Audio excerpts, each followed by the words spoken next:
waffe. Ekitabo ky'Abaefeeso kitukoze bulungi, mawulire malungi agazzaamu amaanyi agatwagaza omutonzi waffe n'okwongera okumutegeera. Tuzze gafundikira olwaleero, obeere naffe otulungamire bannaffe abawuliriza, mu linnya lya Yesu Mukama waffe. Amiina. Tuyanziza nnyo musumba waffe. Abaefeeso mu mitima, omuwandiisi yafundikidde kwota eno oba ebyokuyiga bino ng'atuwa mutwe ogugamba nti Abaefeeso mu mutima. Mwatunulidde mutya nga tuwumbawumba kwota yaffe eno? Nga bw'okiise okuwumbawumba. Lesson eno esembyeyo yawumbyewumbye subjects enkulu n'essuula enkulu 6 zituyizeeko mu Baefeeso. Mu butuufu terina nnyo kipya kyeyongeddeko ku ebyo bye tuze tuyiga buli ssuula, naye omutwe guno gwe yawadde lesson eno esembayo ti Abaefeeso muki? Mutima. Ephesians at heart. In the heart. Kikulu nnyo kubanga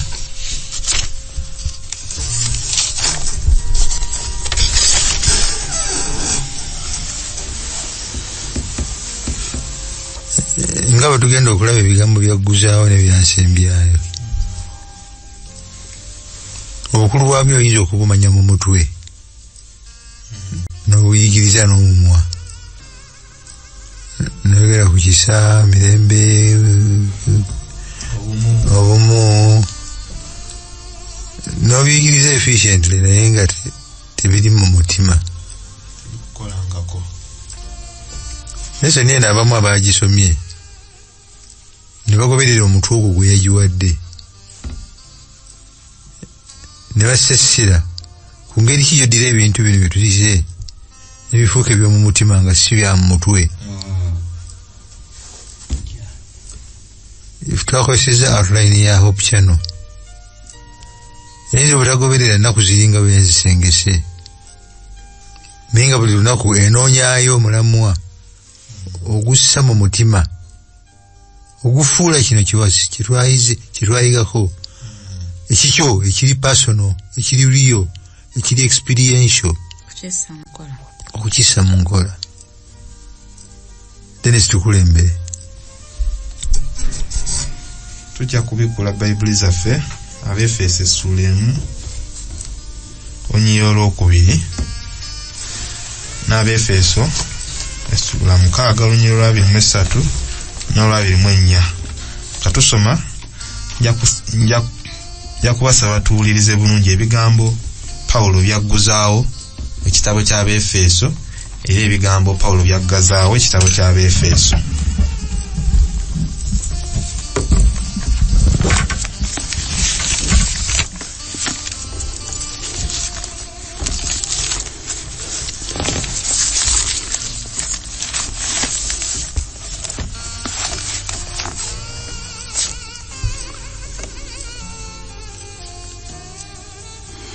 Ekisa kibeerenga gye muli n'emirembe eva eri Katonda Kitaffe ne Mukama waffe Yesu Kristo. Tuwuliddewo ekisa n'emirembe. Then Abaefeeso sura 6 onyiyola 23 n' 24. Emirembe gibeerenga eri abo oluganda n'okwagala awamu n'okukkiriza ebiva eri Katonda Kitaffe ne Mukama waffe Yesu Kristo. Ekisa kibeerenga n'abo bonna abaagala Mukama waffe Yesu Kristo. Amiina. Mu butamala. Lwaki ebigambo bino ekisa n'emirembe byagguzaawo mu Baefeeso era byaggazaawo bikwatagana bitya? Kyala mukadde Kabito. Nti enkwatagana y'ebigambo bino ekisa n'emirembe, ekisooka abitaddeko essira nti ebiva eri Mukama waffe abitaddeko essira ng'ayongerako n'ensibuko yaabyo. Ensonga endala tetulina mirembe bwe tuba nga twekutudde ku Katonda. Essebo. Nsomba Kakembo. Okwongera ku mukyala Kabiito kitegeeza nti oba kyekiguddewo nekiggalawo ebiri wakati wano byonna byesigama ku kisa kya Katonda n'emirembe gibaamu. Ku bibiri oli ayinza okubuuza nti kiki ekizaala kinnaakyo. Ekyokuddamu nti ekibi bwe kyayingira kyaleeta obulabe wakati w'omuntu ne Katonda. Omuntu mu buzaale bwe talina mirembe na Katonda mu butonde bwe. Tokulabirako Adamu bwe yayonoona, Mukama najja nga anoonya Adamu lusuku. Bwe bajja okunoonya yadduka buddusi, kyokka gwadduka tazze na kitala, gwadduka tazze na ffumu. Naye embeera y'obubi tekyakwatagana na mbeera ya butukuvu. N'ebyokulabirako ebirala bingi mu Bayibuli. Naye Yesu Katonda yalina okukisalira amagezi aggyewo obulabe buno n'okutya kuno bwe yawaayo omwana we Yesu Kristo. Buli amukkiriza ekintu kyasooka okufuna mirembe ne Katonda, nekidirira kuyiga kukolagana na mirembe ne muntu munne. Twandiwoozezza nti Pawulo si yandiyogedde nnyo ku mirembe, naye n'ekisa, kubanga mu kuyigganyizibwa n'okubonyaabonyezebwa okugwa kwe yagwa yandiga nti naye bw'amala okugwa ne Yesu okumala okumweyanjulira, Pawulo ategeera nti akwatiddwa kisa okubeera omuweerezo ow'amaki ow'abannamawanga. Ate agenda okutunuulira mu mbeera gy'alimu nga mujjudde emirembe. Mu Mukama waffe mulimu emirembe n'ekiki n'ekisa. Kyava agamba nti ebintu ebyo bibeerenga mu mmwe obutamala ebbanga lyo byonna, kubanga mwakwatirwa obukwatirwa kiki kisa. Kino ntera nnyo okukyogera ne ngamba nti gwe okubeera omuadventisiti omusevensidde n'okikkiriza n'obeera ekyo kisa kya Katonda, si magezi go wadde akatono bwe kati. Kyeyanziza mukyala Kabiito, kisoboka ekisa kino kye twogerako nga nkimanyiiko bumanya naye nga kikitegeera, kubanga omutwe gugambe Abaefeeso mu mutima nti biri bye tuyizeeko byonna tubijja tutya mu bya bulijjo ne bibeera muffe mu mutima gwaffe. Ekisa kino nsobola okubanga nkyogerako bwogezi naye nga mu mutima tekiriimu. Ndowooza kisoboka, kuba ne bulijjo mu ndaba yaffe y'abantu nti omusajja oyo alabika nga alina ekisa naye ng'ebikolwa bye tebiraga ki kisa. Nva ntya ku ddaala ery'ekisa kino okukyogerako obwogezi ne kibeera mu nze nga bwe ŋŋamba Mukama wa kisa, nkitegeereza ddala. Nva ntya ku leveeri ey'okukimanyaako oba mu bwongo ne kimbeerera ddala mu mutima nga bwe nkyogerako nkitegeeza. Ekisookera ddala ekiyinza okunnyambako okutegeera obulungi ekisa kino kwe kukkiriza nti ndi mwonoonyi, kuba nange waliwo byenzivuunuka nga mu mbeera eza bulijjo sandikiyiseemu. Kati olw'okuba ndi mwonoonyi ne manya nti ekisa kya Katonda kimbedde. Essebo. Nsomba Kakembo. Essebo. Ekyo kituufu okumanya, ate n'okumanya kuno nti nga ndi mwonoonyi nga si kumanyako kimanye nga bwe nakisomako mu Bayibuli nti nazaalibwa mu kibi ne mu kwonoona, naye nga nkimanyidde ddala nga Pawulo bwe yakimanya mu Baluumi 7:18 nti nkimanyidde ddala nga mu nze temuli kaki. Otuuka otya ku ddaala eryo? Kiki ekiyamba omuntu okutuuka ku ddaala eri kumanyisa nga terina akugambye? Ekibanoga naye nange ndi mubi kimu ku bituyamba kutambulako kubeera n'enkolagana n'oyo bwanakuobwa Mukama. Buli wembeera n'enkolagana naye nemusemberera, ekitangaala kye kyeyongera okujja mu bulamu bwange. Buli lwekyeyongera ntandika okulaba nga ndi mubi. ne bwe wayitanga obubi obutono mu maaso ge nga muli ba mukwano naye bizimbulukuka, n'olaba nga tosaana, n'olaba nga teweesobola, tolina maanyi. Eryo eddaala erisooka okutegeera. Naye ekikwewuunyisa ogenda okulaba nga bw'omulajanira afaanana bw'atyo, akusonyiwa, n'akuddiramu, n'akola by'omusabye. Ekyo ne kikuyamba okutegeera number 1 nti ndi mubi naye Katonda wa kisa, nebyankolera byonna binkolera lwa kisa kye.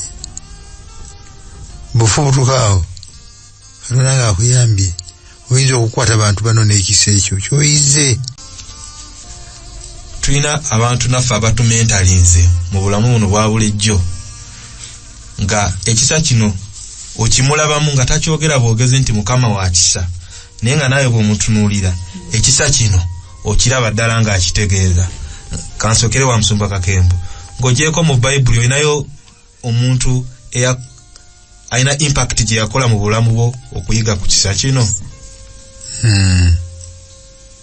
Musumba Jack Sikwera 1969 bwetandika okuyigiriza ebyekisa kya Katonda n'obulonefu bw'omuntu, nentandiikiriza okugenda nga munyungukamu. Okuva olwo ne tuba ba mukwano nnyo, n'agenda nga nsomeseza ddala. N'olwekyo yansomesa mentale nembiyiga. Naye ekyokubiri, Sikwera nga byasomesa bwe bulamu bwe. Nkolaganira nalabira ddala nga omusajja ono byasomesa abikozesa, abikkiririzaamu, mwatambulira obulamu, mwalabira abantu banne. Crisis zinayitanga mu bulamu nga yankwata ku mukono, nenfuna 2. Funa ekizampe ey'okuyigirizibwa n'ey'okulabako. Kyala mupadde, kyala Kabiita. Nti ebinyambye okutegeera ekisa. Experiences oba byempiseemu ebitonotono mu myaka gino. Naye nyinza obutasobola kwogera experience yange, naye njagala kuba bujulizi nti experiences zituyigiriza ekisa kya Katonda. Pawulo yennyini gwe tuli mu kusomako ku lugendo lwe ng'agenda e Damasiko, Mukama waffe amusisinkana. Pawulo bw'ageraageranya obulamu bwe yalimu ng'ayigganya ekkanisa n'ekyamubaako mu budde obwo ng'abuuza nti ani anjigganya, bw'akisomoka akakasiza ddala ng'ekisa kya Katonda kikola. Amiina. Okusinziira ku Efeso nga bwe tugize tumuyiga, twakizuula oba tugenze tukizuula nti ffe tulondeddwa lwa kisa kya Katonda. Gw'okulondebwa olw'ekisa kya Katonda, bw'omala n'okitegeera nti walondebwa kuyita mu kisa, tosobola kusigala mu mbeera y'eki yeemu. Oba oyagala oba tokola ki, okutuusa nga tutegedde ekyo. Naye bwe tutakitegeera tetuyinza kunyweza kisa ekyo mu mitima gyaffe, n'emirembe tuyinza okwekanga nga tetugifunye. Naye tukkiriza nti twalondebwa kuyita mu kisa, era tubeerawo lwa kisa. Ekyo kituyamba okutegeera omukulu ow'ekisa. Amiina. Abaefeeso essula 1 onyiyo 4. nga bwe yatulondera mu ye ng'ensi tennaba kutondebwa, ffe okubeera nga batukuvu abatalina kabi mu maaso ge mu kwagala. Bwe yatwawula edda okumufuukira abaana ku bwa Yesu Kristo, nga bwe yasiima olw'okwagala kwe. Ekitiibwa eky'ekisa kye kiryoke kitenderezebwenga kye yatuwa obuwa mwoyo omwagalwa. Kyala mukadde kabiito olunyiriri olwo oliwulira nti ng'ensi tennaba kutondebwa yali yakulonda dda. Kiki kye kikola? Kikuwa kifaananyi ki ku Katonda ono? Kinjigiriza omuwendo gwe nnina ne mmanya nti siri wa bulijjo. Bw'abanga Katonda nga tannatonda nsi mu pulaani ye nalimu ndi wa muwendo mungi okusukka bwe ndowooza. Kuba agenda okutonda olunaku olusooka olwokubiri naye nga mirembe mingi nnyo nga sinnabaawo naye nga atimanyi nti ndibaawo. Ekyokuba nti yamanya nga ndibaawo nga ne munteekateeka ye etandika byonna byonna mwendi kimanyisa nti ndi muntu wa bbeeyi nnyo.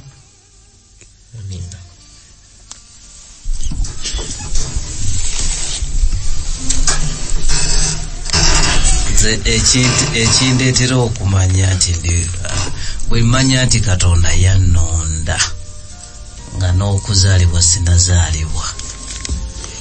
Wano y'ensibuko ya buli kimu mu bulamu bwange. Wetandika okumanya nti ekyamazima si nze ndiwo ku bwange nga nze. Ekisooka ndi wa njawulo naye enjawulo yange nina agiinako obuvunaanyizibwa. Amen. Kindeetera okubeera nti nekyenkola kitegeeza waliwo eyakiteekateeka kiri ku pulaani. Ate neeyongera okufumintiriza ku kisa kyatuwanga ffe be yalonda okuva edda. Awo nno ate ne tubeera nga mu butuufu ne kye tukola kiina kubanga kyekuusa ku ye.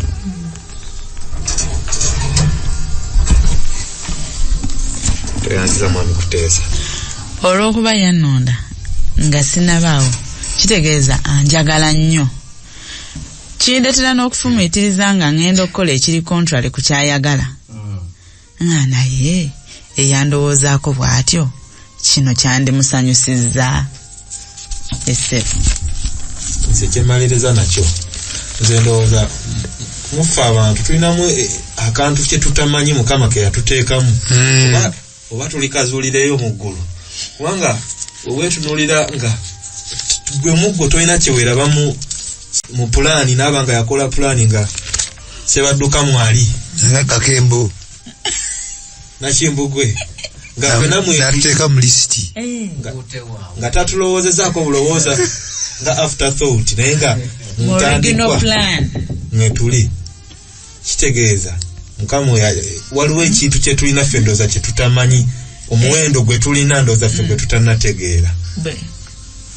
Bwe baba babaga budget eya buli kika nomba ninayo omukolo waka bwe mmala okuteekateeka bye ndowooza nti byansonga nga nkola miscellaneous.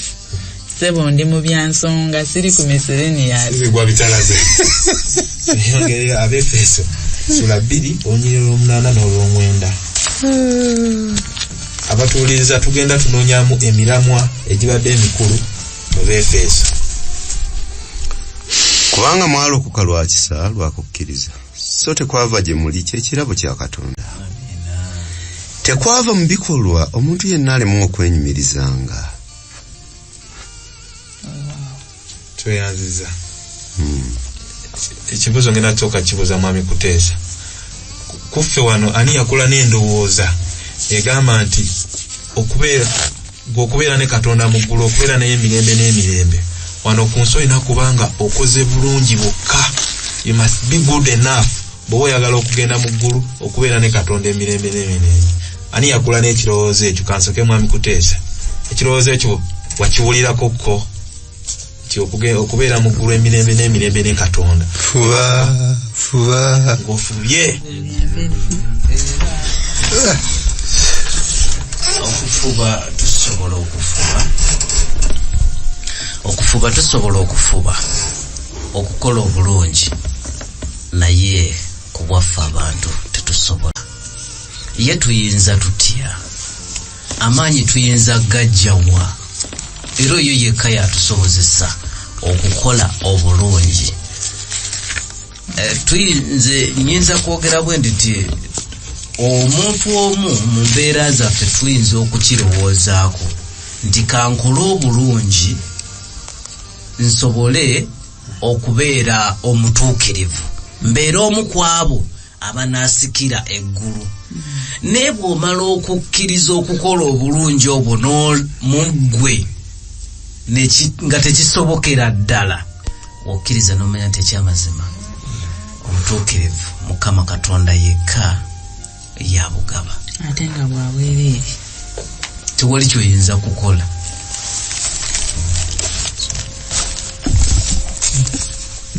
Ekintu kino ndoza kyava dda, kubanga ne ku mulembe gwa Yesu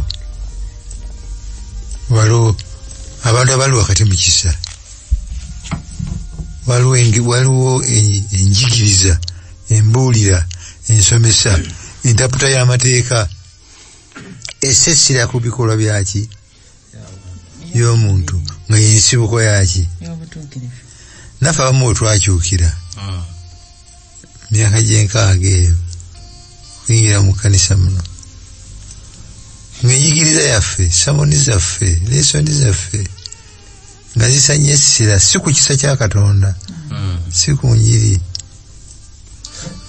naye kukunyiikira bukola bwoti n'okola bwoti n'okola bwoti, temukola muti lwaki mwabakola muti muli bakyamu bambi nga tuli sinsiya era nga tubisimbula mu Bayibuli, naye nga tulinganga abaweebwa amagezi ku kyokkola so si abaweebwa amawulire amalungi nti bitwetaaga okukola byakolebwa dda mu Yesu Kristo. Nolwekyo gye nakulira n'ekkanisa yange bwe nakulira nakiwulira nange kennyini nenfuuka bwe ntyo. Omu ku basomesa abansomesa yangamba nti kasiriivu tulya ennyama n'enjita, tulya ekyennyanja n'enkita, tulya amaggi n'engata, tonywa soda n'emmuta, buli kyekonangako. Naye oluvannyuma lw'okuyita ng'owulira oli mutuukirivu nnyo twatangayo makerere mu kanisa netunatula tulabe bameka wana abali mu kasirivu ngaffe nga teri, kubanga lwali lumu n'omusumba gwe twali tuwenye ekitiibwa twamusanga akutta akagulu k'enkoko n'avaamu naye ngaffe tuli bulungi akomaawo nalikisobola ebyo gye twali, naye ekisa kya Katonda bwe kyajja bwe twakitegeera nti teri kyosobola kukola kikuweesa bulamu, teri kyosobola kukola kikuweesa butuukirivu. Twebaza Katonda. Awo wennyini nga wetukyali, kikyamu ki ekiri mu ndowooza eyo nti olina byosobola okukola okufuna obutuukirivu obwetaagibwa okufuna obulamu obutagwa? Kikyamu ki ekiri mu ndowooza eyo?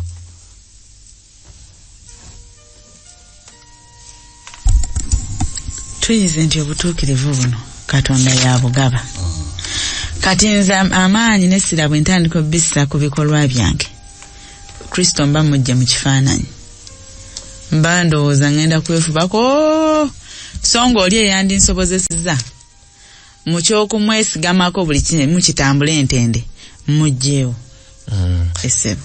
Ate ne bw'obifubako n'obireeta n'obikuŋŋaanya n'obiteeka mu kabbo n'obireeta, bagenda okubitunulamu ebikolwa byange by'obutuukirivu biringa enziina ezikongedde. So even after you have done your best is not good enough. Nange abifubyeko bwe bampa omukisa okubuulira, sibuulira mawulire malungi, sibuulira good news, mbeera ku good advice. Sabatano za ojotya ku church Sabatano, si bibi, naye Katonda ono mujjawo n'entandika okulaba nga nze standard. Tweyongereyo. Mukadde alina kyatugamba.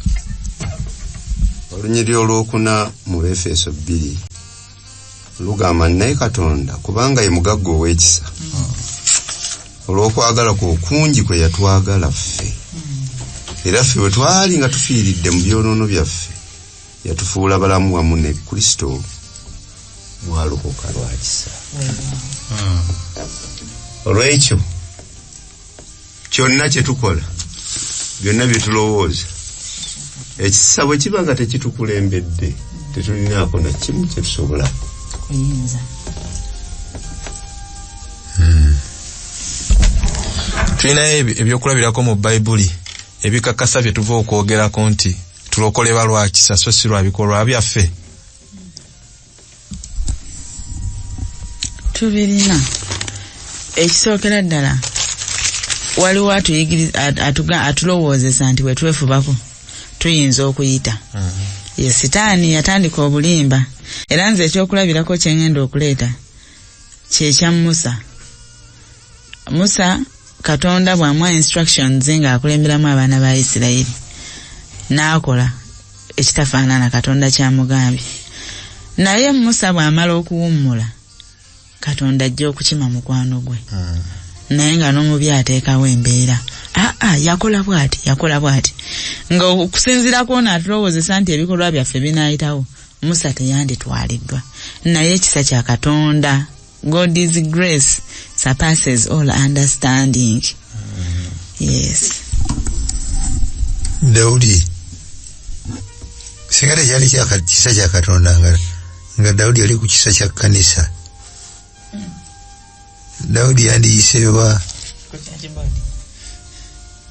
omusajja n'ayenda kabaka omulamba omukulembeze w'ekkanisa n'okutta n'okutta yandiyisewa singa tekyali ekisa kya Katonda okutuuka ku ddaala ne tutumuli yatuukako. Ate Pawulo mu kuyigganya ekkanisa yayigganya mbune mukutta Siteefano ye yali waawo mu maanyi ag'ekitalo n'agamba n'okugamba nti mumpe ebbaluwa ngende mbalumbe n'abali eri Damasiko mbalabe wafunira ekisa kya Katonda. Omulala gwendabirako ekisa kya Katonda ye mubbi ku musaalaba era bugambye nti onzijukiranga dondolo bwereere n'alyoka amugamba nti nja kuba naawe. Naye oyo yamusalira ensawo. Omulala Lakabu naye twongerako y'omwenzi ne tulabira ddala nti ne Yesu Kristo yayita mu layini eyo nga bwe tusoma mu Matayo essula 1:5 naye nga yali mwenzi naye era tulaba nti olw'ekisa kya Mukama Katonda. Naye eriyo gwe tulabayo mu Bayibuli muno gwe tugamba nti naye ekisa nabe kitandibaddewo ono yandiyise nze siriimu naye nga mwebali naye bona bayititako kisa balelooza nti waliwo be tulabayo abatalina biwaawaza matu. Waliwo embeera za mirundi ebiri. Waliwo okubeerawo n'ebiwaawaza amatu naye ne wabaawo n'embeera ey'okuyita mu kisa naye nga tewabaddeewo ate biwaawaza matu. Kale bwe twogera ku Enoka nti yagenda mu ggulu nga talina kukola ki nakufa ng'olaba mu butuufu naye jjukira musajja wa Katonda nti Enoka n'aweza emyaka 65 n'azaala Metuseera natandika okutambula ne Katonda. 65 girize batujiga atandika butandisi wano nga amaze kuzaala mwana. Tweyanza omulamu omulala gwe twalaba mu lesoni gwali gwa New Life in Christ, obulamu obupya mu Kristo. Nja kusaba tusome Abaefeeso essula 2:10. Kubanga ffe tuli mulimu gwe abatondebwa mu Kristo Yesu olw'ebikolwa ebirungi Katonda byasooka okuteekateeka ffe okubitambulirangamu. Obulamu buno obupya bwe twogeddeko mu Kristo bwe ntegeera Kristo obulamu buno empisa zange buli kimu kikyukirawo oba genda mpola mpola oba it is a process nga kitambula mpola mpola.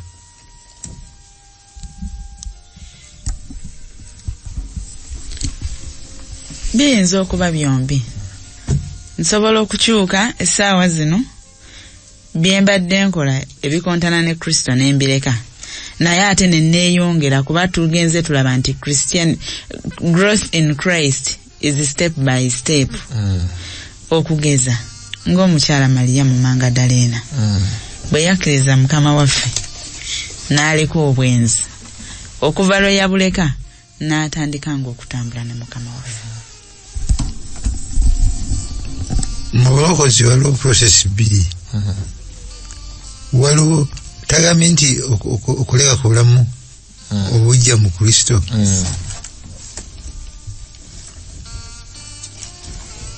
Processes zino ebbiri, waliwo ekikyukirawo amangu ago nga nakakkiriza bekwa kinsanga ndi mutamiivu, kinsanga nali mubbi, nali mutemu nga Pawulo, nali mubbi ku musaalaba. Ekikyukirawo bekwa kiki ekyo ekikyukirawo nti ebyetaago bye neetaaga okufuna obulamu obutagwawo biri ebiri. Neetaaga obutuukirivu obutuukiridde. Bwe sisobola kwepakasiza. Katonda bwe yapakasa eddana nga ayita mu mwana we Yesu Kristo, bwe yagondera amateeka gonna n'agatuukiriza. Mukama waffe n'asiba ekitereko ekyo n'akissa wali. Ekyo nga kiwedde, eriyo ebbanja bwe muligulyako temulirema kukola ki? Teri n'omu agenda kusiikira Bwakabaka nga tasoose kusasula ki? Banja eyo. Katonda yalisalira amagezi n'atuttira ne tulisasulira mu mwana we. Bwe yazuukira ekyo ekipakiti nakyo Mukama n'akikola ki? N'alinda n'oleeta kuteesa. Kuteesa alina kukola eki? Gandi yessa nzikiriza. Bukkiriza. Buli akkiriza bukkiriza. Nzikiriza. Bw'osalawo gandi ekkiriza. Nga Mukama waffe akwata ekitereke eky'obulamu obutagwawo. Ekyekisa. Mulimu obutuukirivu bwe weetaaga. Mulimu n'ebbanja eryasasulwa. Byonna nga bikwata nga bikukwasa nga biteeka ku akawunti yo. Okuva olwo immediately status yo ekyuse. Oli mupya.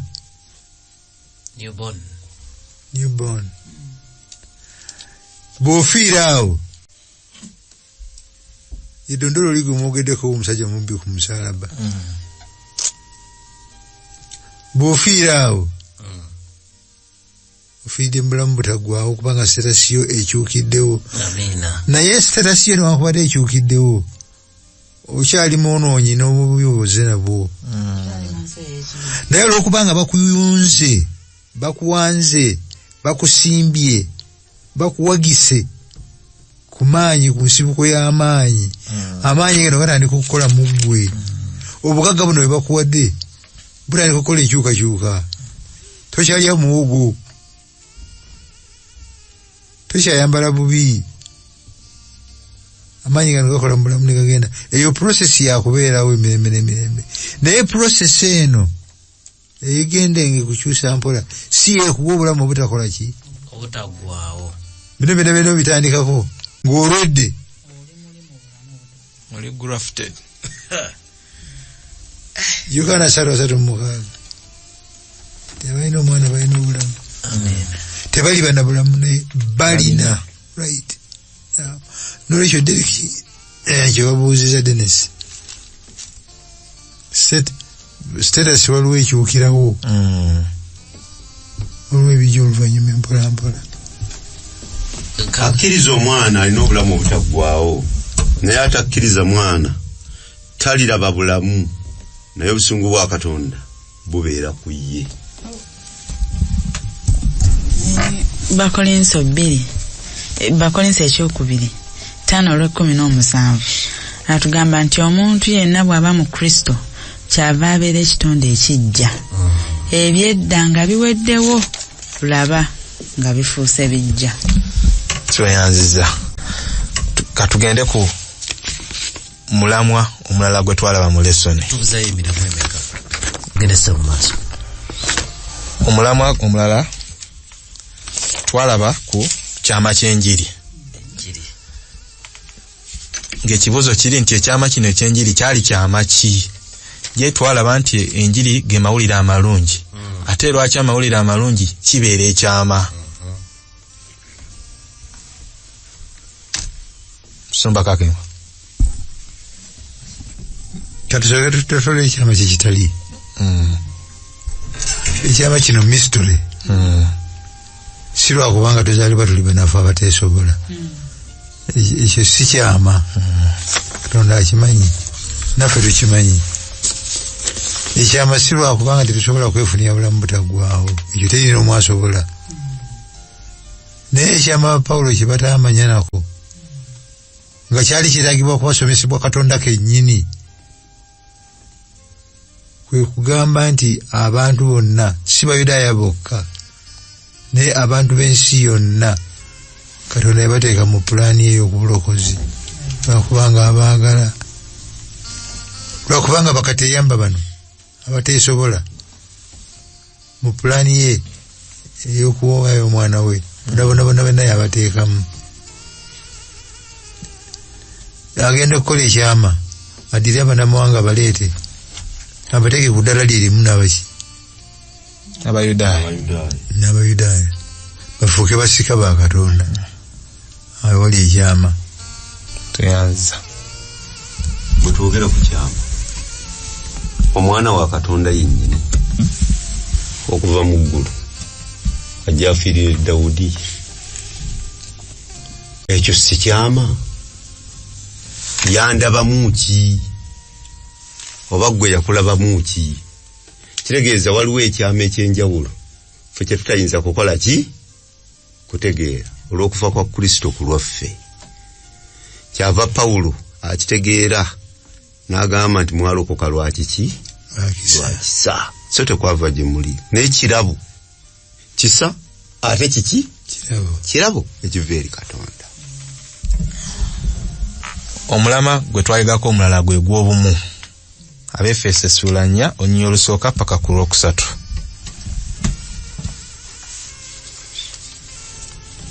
kyenva mbeegayirira nze omusibe mu Mukama waffe okutambulanga nga bwe kisaanira okuyitibwa kwe mwayitibwa n'obukakamu bwonna n'obuwombeefu n'okugumiikiriza nga muzibiikirizigananga mu kwagalana nga munyiikiranga okwekuumanga obumu obw'omwoyo mu kusibibwa n'emirembe omubiri guli gumu n'omwoyo omu era nga nammwe bwe mwayitibwa mu kusuubira okumu okw'okuyitibwa kwammwe. Amina. Mwami Kuteesa lwaki yadde ffe abategedde Mukama abali mu kkanisa obumu kisobola okubeera nga kitusumbuwamukko yadde nga tuli bakristaayo ate nga tuli mu kkanisa lwaki kikyalenjinga kubanga sometimes tubeera disconnected eri Katonda bwetu bensobola endowooza zaffe za njawulo olwokubanga tulina endowooza ez'enjawulo Katonda yatuwa ebbeetu buli muntu yenna okusalawo nga bwakola ki nga bwayagala kati endowooza zaffe bwe zikyuka twekanga tufunye obutakola ki butakkaanya naye ensonga esinga obukulu nti Mukama waffe mwesigwa bwe tumukkiriza netambula naye atuwa endowooza ate ey'obumu connection ya Kuteesa n'ensonga endala lwaki obumu kikyatusomooza omulabe tatudde awuluguma ng'anoonya gwanaakola ki gwanaalya kati waalabamu akabembereza ak'emirembe ng'ajja asattulula. Musumba Kakembo sitaani ngeri ki gy'asattululamu obumu buno bwe tulina wanga mukyala Kabita agambye nti tatudde tasobola kusanyuka nga muli bumu nga babawadde ekisa muyina emirembe asattulula naye engeri ki z'asattululamu ddala mu kkanisa. Kuteesa yagambye nti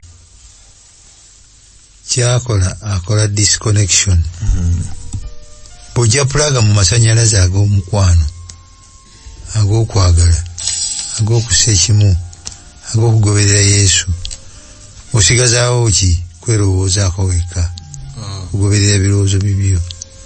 N'olwekyo kyakola mu disconnection eno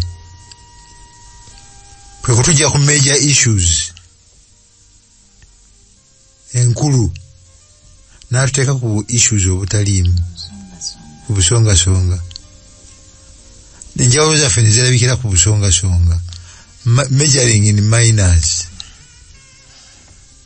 Ebintu ebitera okutwawula mu kkanisa totera kusanga mu nsonga nkulu ekwata ku mukwano ne Katonda. Ojja kusanga buntuntu, busongasonga. Njawukana ku sitayiro y'okusinza, lwaki okyusiza mu kusinza? Kino kyekisooka, nedda kyekisooka, kino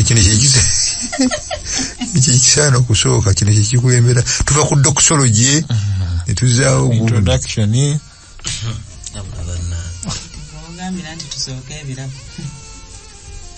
buntuntu bwe butyo ne kaba katono bwe kati ne kagenda kavaako oguntu.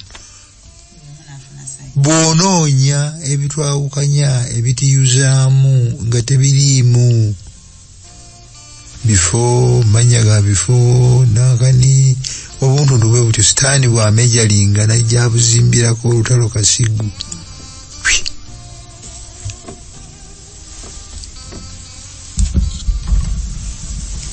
Biri mu kkanisa mukka ne bane mu maka gaffe yonna kkanisa ne ku mirimu kkanisa, mirimu gyaffe nayo kkanisa. N'olw'ensonga eyo, ensonga eyo nkulu nti naye tuyinza tutya okwewala ensonga efaanana bwetyo. Don't sweat the small stuff. Muwandiisi w'akatabo akamu bwe yawandiika yagamba, yali awandiikira ffe basajja, yagamba nti okwawula mu nti kano ka small stuff tekanzija mu mbeera, kano tekanzija mu mbeera, kano bwe tobwawula n'obukkiriza akatona ako.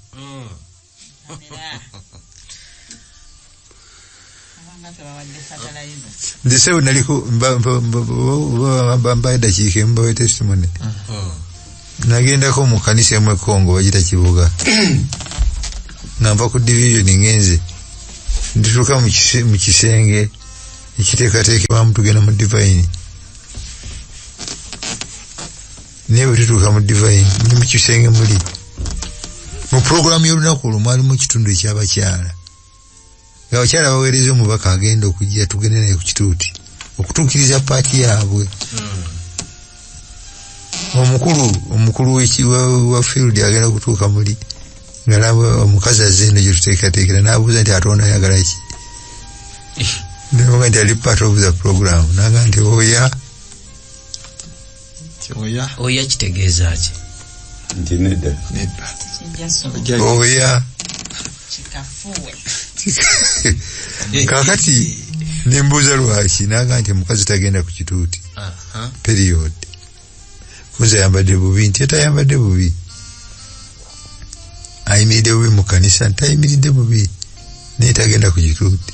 Nange ne mugamba nti ajja genda ku kituuti, nagamba tajja genda ku kituuti. Ogenda okira eddakiika 2 emisuwa ku mitwe gyaffe gyenkana emigogo.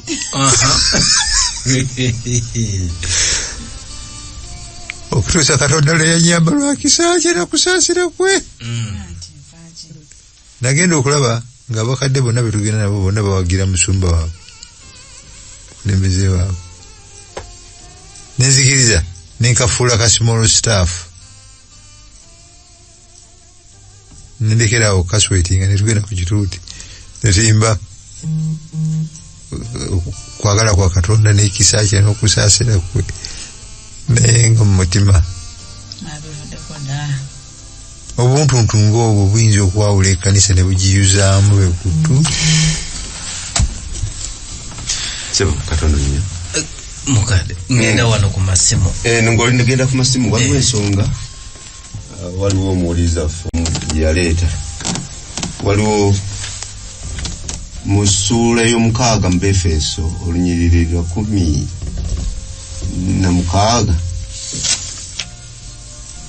17 mwebwe nesepeo ey'obulokovu n'ekitala eky'omwoki ekigambo kya Katonda nga musabanga buli kiseera mu mwoyo n'okusaba n'okwegayiriranga kwonna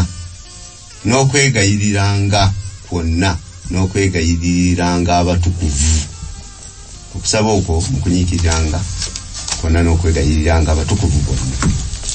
Abawuliriza ekyokuyiga kino oba olunyiriri luno bangi tebaalutegeera nga balowooza nti ng'ekkanisa tulina abatukuvu batwegayiririre.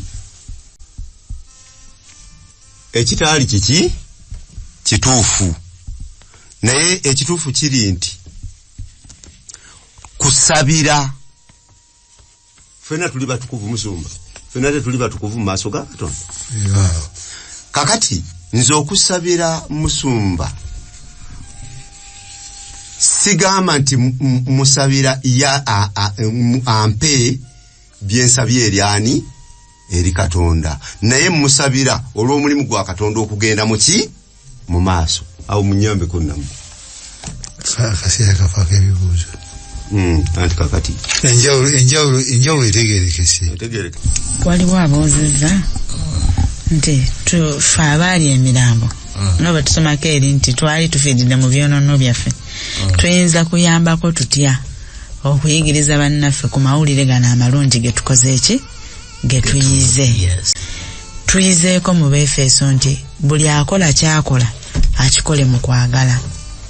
Bwe mba ngenda okunenya oba okutegeeza oyo atannamanya mawulire malungi gakwata ku Mukama waffe, nina kukikola muki mu kwagala. Sijja na criticisms, mwe mukola kino temukola bwe muti, naye okwagala kuno kujja kunjigiriza okubayigiriza ku kisa kya Katonda, nabo bamanye nti Katonda abakwatirwa ekisa, n'okubajjukiza nti mu original plan mwebali, so balina kutambula ng'oyo eyabateeka mu original plan bw'ayagala. Namba 2 yagamba nti mwambale ebyokulwanyisa byonna. Mu byokulwanyisa mulimu engatto ez'okutambuza amawulire amalungi. Agaleeta emirembe. Oluganda yambala engatto ezo zitaseerere zitagwa, oyimirire otwale amawulire gana amalungi. Nyiri luli mu Efeso 5:15 kale mutunule nnyo bwe mutambulanga, singa abatalina magezi naye nga abalina amaki amagezi gava eri oyo eyatwagala. Era bwe tumala okumwekwatako tetuyinza kusigala kyekimu, kubanga tuteeka okutwala amawulire, kubanga naffe tumanyi gye twakola ki. Bw'obanga wali mulambo otegeera mulambo munno nagwo n'ogujjayo ne mutambulira wamu. Ekibuuzo kino ekisembyeyo mukitegedde? Ekibuuzo nze ninga kitegedde we abuuzizza nti omubuulizi waba abuulira tugeze mu effort mwami Kuteesa n'ovaayo nti okkiriza okubatizibwa, gwe tolina paati gy'ozannya gwe mwami Kuteesa mu kusituka kuno. Kyekibadde ekibuuzo.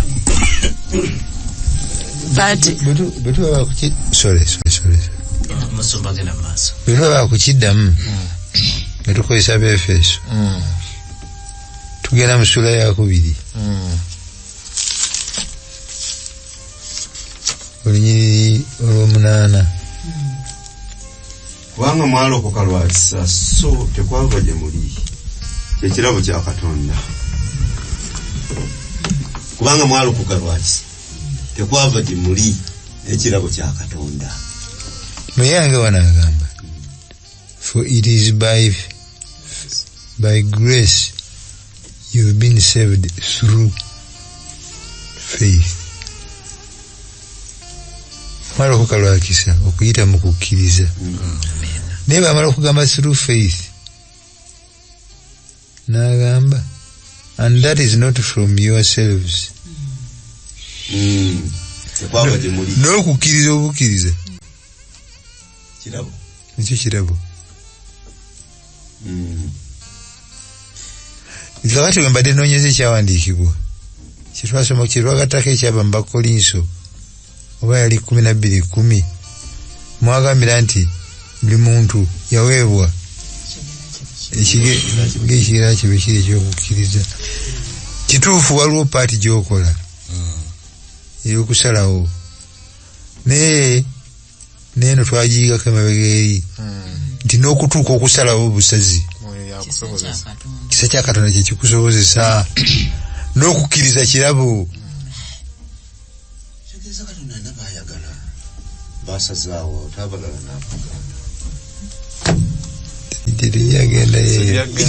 ojja kusaba maama yaba atusabira leero nga tuwombawomba kwoteeno tweyanziza naye n'ekibadde ekisinga obukulu nti Katonda talinaamu baana na byana ffenna atwagala kyenkanya. Katonda waffe ow'ekisa tukwebaza olw'ekisa kyo n'okwagala kwo gye tuli. Tukwebaza olw'ekirabo eky'obulamu. Tukwebaza tukubanga otusaasidde ne tutegeera ku mawulire gano amalungi. Tuwe obuvumu, tuwe obukodyo obutuufu amawulire gano okugabunyisa n'abalala abatannakutegeera bakutegeere ate tuganywereremu Ayi Mukama. Otusaasire nga tukola byonna bye tukola tuleme okubulamu abo b'onootwala ng'okomyewo omulundi ogwokubiri. Tubeere okuva leero na bulijjo mu linnya lya Yesu Kristo Mukama waffe. Amen.